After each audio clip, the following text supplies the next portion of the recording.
Hello friends, welcome back to Mommy's Love Kitchen. இன்றைக்கி நம்ம என்னோடய 1 வீக் எப்படி போச்சு அப்படின்றத இந்த விலாகில் பார்க்க போகிறோம்.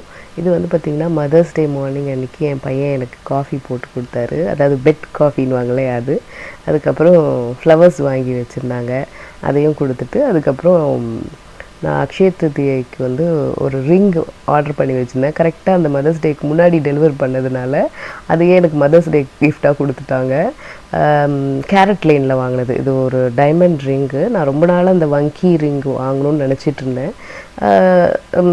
இந்த அக்ஷய திருதியைக்கு நல்ல ஆஃபரும் இருந்துச்சு. ஸோ அதனால் வாங்கினது வந்து கொஞ்சம் பெரிய சைஸாக நான் வாங்கிட்டேன். அதனால் எனக்கு இந்த விரலில் தான் இது பார்த்துது. மேபி அமேசானில் அந்த ரிங் சைஸ் அட்ஜஸ்ட் பண்ணுறது இருக்கும், அது வேணால் வாங்கி போட்டு பார்க்கலான் இருக்கேன் நான். பட் ரிங் வந்து பார்க்க ரொம்ப எலிகெண்ட்டாக அண்டு நல்லா இருந்துச்சு. ஸோ மதர்ஸ் டே அன்றைக்கி எனக்கு குக்கிங்க்கு எப்போவுமே லீவ் விட்டுருவாங்க. ஸோ அதனால் எனக்கு பிரேக்ஃபாஸ்ட்டுக்கு கூட்டிகிட்டு வந்திருக்காங்க. இது வந்து வெஜ் ரெஸ்டாரண்ட்டு. ஸோ நம்ம யூஸ்வலாக இருக்கிற அந்த சவுத் இண்டியன் பிரேக்ஃபாஸ்ட் இருக்கும் இல்லையா, அதுதான். இட்லி, தோசை, பூரி, பொங்கல் அந்த மாதிரி. ஸோ மோஸ்ட்லி பிரேக்ஃபாஸ்ட்டுக்கு பிளான் பண்ண மாட்டோம். பட் இன்றைக்கி வந்து பார்த்திங்கன்னா மதியம் மதர்ஸ் டே செலிப்ரேஷன் இருக்குது. அதில் வந்து நானும் one of the organiser. But எனக்கே வந்து சர்ப்ரைசிங்காக நிறைய விஷயங்கள் இருக்குது. ரொம்ப இன்ட்ரெஸ்டிங்காக ஃபன்னாகவும் இருக்கும். கண்டினியூஸாக வீடியோவை பாருங்கள். நம்ம தட்டில் வந்து சாப்பாடு வச்சு நம்மளுக்கு கொடுக்குற, அதாவது கல்யாணம் ஆகிட்ட பிறகு இல்லை நம்மளே அம்மாவாக ஆகிட்ட பிறகு நம்ம தட்டில் வச்சு சாப்பாடு வச்சு கொடுக்குறதுல ஃபஸ்ட்டு ஆள் வந்து பார்த்திங்கன்னா நம்மளோட அம்மா. ஸோ எந்த வயசாக இருந்தாலும் நம்ம அம்மாவை வந்து நம்ம தேடி தான் செய்வோம். அவங்கள வந்து எப்போவுமே நம்ம கொண்டாடலாம். ஒரு லேட் விஷ் தான். எல்லாருக்கும் என்னோடய ஹாப்பி மதர்ஸ் டே. நீங்களும் கண்டிப்பாக ரொம்ப ஹாப்பியாக நல்லா என்ஜாய் பண்ணியிருப்பீங்க அப்படின்னு நான் நம்புகிறேன். ஸோ இப்போ வந்து பார்த்திங்கன்னா ஒரு பிளேட்டில் நான் எடுத்து வச்சுட்டேன். இன்னும் கொஞ்சம் இன்னொரு பிளேட்டில் எடுத்து வைக்கிறேன். ஏன்னா வந்து நாங்கள் ரெஸ்டாரண்ட்டே அதாவது இந்த பஃபே மூடுற டைமுக்கு தான் நாங்கள் வந்திருக்கோம். லாஸ்ட் ஒரு 10 minutes அந்த மாதிரி. ஸோ அதனால் வேண்டியதை மட்டும் பிளேட்டில் எடுத்து வச்சுட்டு அதுக்கப்புறம் அவங்க அந்த கவுண்டர்ஸை மூடிடுவாங்க. ஸோ ஒரு பிளேட்டில் இட்லி, தோசை, வடை, அப்புறம் இன்னொரு பிளேட்டில் பூரி, பொங்கல். இப்போ நம்ம மதர்ஸ் டே செலிப்ரேஷனுக்கு போய் பார்க்கலாம். நாங்கள் வந்து மதர்ஸ் எல்லாம் பிளான் பண்ணோம், மதர்ஸ் டே செலிப்ரேட் பண்ணுறோம் அப்படின்ட்டு. பட் ஆக்சுவலாக இதை வந்து டேக் ஓவர் பண்ணது வந்து மென். அவங்க வந்து சர்ப்ரைஸாக பண்ணியிருக்காங்க. வாட்ஸ்அப் குரூப் க்ரியேட் பண்ணியிருக்காங்க. அதில் என்னெல்லாம் பண்ணாங்க அப்படின்றது தான் இப்போ இவங்க சொல்லிட்டு இருக்காங்க. யாருமே எதுவுமே பண்ணல, என்னன்னே கேட்கல, எதுக்குன்னே சொல்லல. ஆமா, இந்த மாதிரி ஒரு பண்ணலாம் சொல்லிட்டு ஒரு லைன் போட்டு அதை திறந்து டெலிவரி ஆச்சா, ரீட் பண்ணாங்களான்னு பார்த்தேன். 1 மணி நேரம் கழிச்சு எல்லாரும் ரீட் பண்ணிட்டாங்க. அதுக்கப்புறம் இன்னும் 1 மணி நேரம் பார்த்தா எந்த எதுவுமே இல்லை. அதுக்கப்புறம் நான் கார்த்திக்கு போன் பண்ணேன், நீங்க ஏதாவது போடுங்கன்னு, ஏதாவது ஐடியாஸ் போடுங்கன்னு போன் பண்ண. அவர் எங்க ஏஐ போட்டு ஒரு ஐடியா ஒண்ணு போட்டாரு. நாம இதை பண்ணலாம்னு போட்டாரு. அதுக்கும் ஒரு ரியாக்ஷனும் இல்லை. அதுக்கப்புறம் கார்த்திக் கிட்ட என்ன பண்ணலாம், கார்த்திக் கிட்ட போல் போட்டாரு, யாரெல்லாம் ஜாயின் பண்ணுவீங்க போடுங்க. அதுல பாத்தீங்கன்னா ஒரே ஒருத்தர் மட்டும் ரெஸ்பாண்ட் பண்ணாரு.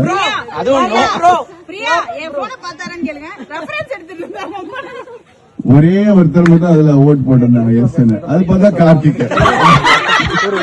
அதுக்கப்புறம் நான் போயிட்டு எஸ் போட்டேன். 2ஆச்சு. ஒருத்தர் நோனு போட்டாரு, தயா ஒரு நோனு போட்டாரு. சரி, இவங்க 3 பேர் போட்டாங்க. அடுத்து வரும் அதுக்கத்த ஸ்டெப் எடுக்கலாம். இன்னொரு 1 மணி நேரம் பார்த்தா ஒண்ணுமே காணும். ஒரே மயான அமைதி. இவர் கார்த்திக் கிட்ட என்ன பண்ணல தெரியலங்க, எல்லாம் ஒய்ஃப் பக்கத்துல இருப்பாங்க போல, போன பழக்கத்துக்கு பயப்படுறேன். Expressing appreciation. அதுக்கப்புறம் வந்து கேக் கட்டிங், சிம்பாலிக் ஹானர்.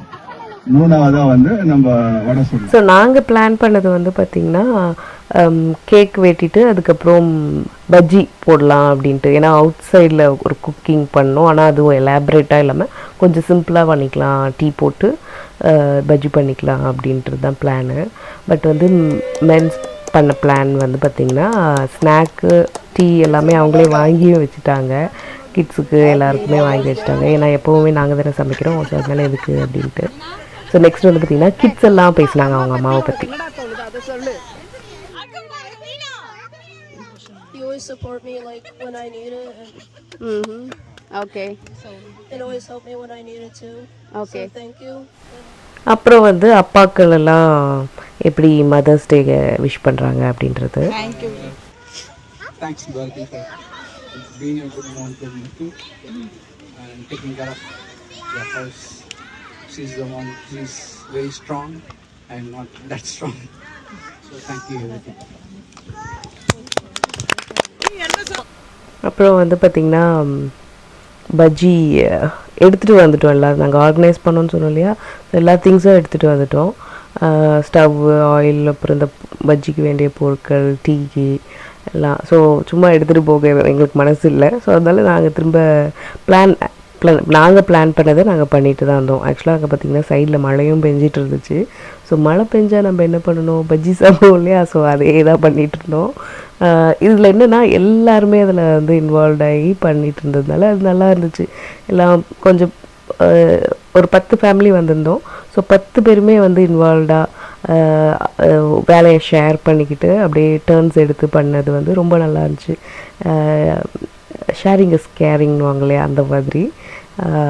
அதுவும் இது ஒரு ஷார்ட் அண்ட் ஒரு ப்ரீஃபான டைம் ஸ்பெண்ட் பண்ண மாதிரி தான் இருந்துச்சு. ரொம்ப பெரிய பிளானிங் கிடையாது. ஜஸ்ட் பண்ணதே வந்து அது மென்ஸ் பண்ண பிளானிங் தான் ரொம்ப நல்லா இருந்துச்சு. ஏன்னா வந்து எல்லார் வாயிலிருந்தும் விஷஸ் வார்த்தைகளை வந்து வெளியே எடுக்க தான் வச்சாங்கன்னு சொல்லலாம். அதுவும் வந்து மதராக கேட்கும் போது அது நல்லாயிருக்கும். ஏன்னா வந்து மதர்ஸ் அந்த ரோலை நம்ம ரீப்ளேஸே பண்ண முடியாது இல்லையா. அது வந்து எவ்வளோ வார்த்தைகள் சொல்லி அவங்களுக்கு விஷ் பண்ணாலுமே வந்து அவங்க அதுக்கு டிசர்விங் தான். ஸோ அகெயின் எல்லாருக்குமே வந்து ஒரு நல்ல மதர்ஸ் டேவாக இது அமைஞ்சிருந்துச்சுன்னு நான் நம்புகிறேன். ஸோ போட்டது வந்து பார்த்திங்கன்னா வாழைக்காய், மிளகாய், உருளைக்கிழங்கு, அப்புறம் வெங்காய பஜ்ஜி. நெக்ஸ்ட்டு ஒரு 2 டேஸ்க்கு அப்புறம் வந்து பார்த்திங்கன்னா என் பையனோட ஸ்கூலில் ஸ்ப்ரிங் கான்சர்ட் இருக்குது. ஸோ என் பையன் வந்து ட்ரம்பெட் வாசிக்கிறான். இந்த வாட்டி அவனுக்கு சோலோ ஒரு சின்ன பீஸ் வாசிக்க டைம் கிடச்சிது. கேட்டு பாருங்கள்.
கான்சர்ட் ரொம்ப நல்லா இருந்துச்சு. நெக்ஸ்ட்டு நம்ம ஒரு ரெசிபி பார்க்கலாம். சொரக்காய் வச்சு சொரக்காய் கடையல் எப்படி பண்ணுறதுன்னு பார்ப்போம். ரொம்ப ரொம்ப சிம்பிளான ரெசிபி. இதுக்கு துவரம்பருப்பு, வெங்காயம், தக்காளி, பச்சை மிளகா, பூண்டு, புளி, சொரக்காய். ஃபஸ்ட்டு நம்ம இதை வந்து நம்ம குக்கர்லேயே பண்ணிடலாம். துவரம்பருப்பு ஒரு 1/2 கப் எடுத்து நல்லா வாஷ் பண்ணிவிட்டு அது முழுகிற அளவுக்கு தண்ணி ஊற்றிப்போம். அப்புறம் கட் பண்ணி வச்சுருக்கிற வெங்காயம், பூண்டு, பச்சை மிளகா, தக்காளி, சுரக்காய் வந்து நம்ம தோல் எடுத்துட்டு சின்ன சின்ன க்யூப்ஸாக நம்ம கட் பண்ணி வச்சுக்கலாம். ஸோ சுரக்காய் வந்து ஜென்ரலாக உங்களுக்கு டேஸ்ட் ரொம்ப கம்மியாக இருக்க மாதிரி இருக்கும். பட் சொல்லுவாங்களே சுரக்காய்க்கு உப்பு இல்லை அப்படின்ட்டு, அந்த மாதிரிலாம் இருக்காது. நல்ல காய், அது நம்ம ரெகுலராகவே சாப்பிட்லாம். இப்போ நான் வந்து குக்கரில் கொஞ்சமாக புளியும் போட்டு நம்ம இதை ஒரு 2லேருந்து 3 விசிலுக்கு இதை ப்ரெஷர் குக் பண்ணிக்கலாம். ஸோ இப்போது நல்லா வெந்துடுச்சு. இப்போ இதை வந்து நல்லா ஒரு மேஷர் வச்சு மேஷ் பண்ணிக்கலாம். இது வந்து கடையல் தானே, ஸோ அதனால் நம்மளுக்கு இந்த காயோட உருவம் தெரியணும்னு கிடையாது. முடிஞ்ச அளவுக்கு நல்லா நீங்கள் மேஷ் பண்ணிட்டீங்க அப்படின்னா இந்த ரெசிபி வந்து நீங்கள் ரைஸுக்குமே போட்டு சாப்பிட்லாம், இல்லை இட்லி தோசைக்கும் சாப்பிட்லாம், இல்லைன்னா நீங்கள் சப்பாத்திக்கு கூடமே சாப்பிட்லாம். ஸோ ஒரு சைட் டிஷ்ஷு, ஆனால் காய் அதில் நிறையா போட்ட மாதிரி இருக்கும். அதே சமயம் உங்களுக்கு பருப்பும் சேர்த்துருக்கோம் இல்லையா, ஸோ கொஞ்சம் ஒரு பேலன்ஸ்டாக ஒரு சிம்பிளான ஒரு ரெசிபியாக இருக்கும். அதுவும் நீங்கள் டிஃப்ரெண்ட் வேஸில் நீங்கள் அதை பேர் பண்ணிக்கலாம். ஸோ நல்லா முடிஞ்ச அளவுக்கு நல்லா மேஷ் பண்ணிக்கோங்க. ஸோ இந்த ரெசிபி உங்களுக்கு செய்கிறதுக்கு வந்து பார்த்திங்கன்னா மேக்ஸிமம் 10 to 15 minutes ஆகும், அவ்வளோதான். ரொம்ப சிம்பிள் அண்ட் ஹம்பிளான ஒரு டேஸ்ட்டில் இருக்கும். அதே மாதிரி உங்களுக்கு வந்து ஹெல்த்தியான ஒரு டிஷ்ஷாகவும் இருக்கும். இப்போ நான் முடிஞ்ச அளவுக்கு நான் மேஷ் பண்ணிட்டேன். அடுத்து வந்து நம்ம மஞ்சத்தூள், உப்பு சேர்த்துக்கலாம். இதில் வந்து நம்ம பெருசாக மசாலா வேறு எதுவும் சேர்க்க போகிறது கிடையாது. அதனால உங்களுக்கு வந்து உங்கள் டம்மிக்கும் ஈஸியாகவும் இருக்கும். இப்போ கொஞ்சமாக பெருங்காயமும் போட்டிருக்கேன். அப்புறம் தேவையான அளவு உப்பு. ஸோ பருப்பு கொஞ்சமாக போட்டுட்டு காய் நிறையா போட்டிங்க அப்படின்னா உங்களுக்கு வந்து அது கடையல் மாதிரி வரும். நீங்கள் வந்து ஈக்குவலாக போட்டிங்க அப்படின்னா கூட்டு மாதிரி ஆகிடும். ஸோ அதுக்கேற்ற மாதிரி நீங்கள் பார்த்துக்கோங்க. ஸோ எல்லாம் போட்டு மிக்ஸ் பண்ணிவிட்டு ஒரு கொதி வரட்டும். இந்த நம்ம புளி போட்டுக்கொள்ளே அந்த புளியுமே நல்லா வெந்துருச்சு. ஸோ அந்த மேஷர் வச்சு மேஷ் பண்ணும்போது அதுவுமே கரைஞ்சிரும் உங்களுக்கு. இப்போ நம்ம கட் பண்ணி வச்சுருக்கிற கொத்தமல்லி சேர்த்துக்கலாம். ஸோ கருவேப்பிலை இருந்துச்சுன்னா அதுவும் சேர்த்துக்கலாம். என்கிட்ட இன்றைக்கி இல்லை, அதனால் நான் சேர்த்துக்கலாம். ஸோ இது ஒரு கொதி வரட்டும். அதுக்கப்புறம் நம்ம இதுக்கு தாளிப்பு ரெடி பண்ணி இது மேலே போட்டுடலாம். இப்போது தாளிப்புக்கு ஒரு பேனில் கொஞ்சமாக எண்ணெய் ஊற்றிட்டு கடுகு, காஞ்ச மிளகாய் போட்டு இதை பொரிச்சிடலாம். அதுக்கப்புறம் வந்து நம்ம தாளிப்பை நம்ம கடையில் போட்டு மிக்ஸ் பண்ணிட வேண்டியது தான். ஸோ ரொம்ப கம்மி இன்க்ரீடியன்ட்ஸ் தான், மசாலா கம்மியாக இருக்கும், பட் ஹெல்த்தியாகவும் இருக்கும். ஏன்னா காய் நிறையா அதில் இருக்குது அப்படின்றதுனால. அவ்வளோதான், நம்மளோட சுரக்காய் கடையல் ரெடி ஆகிடுச்சு.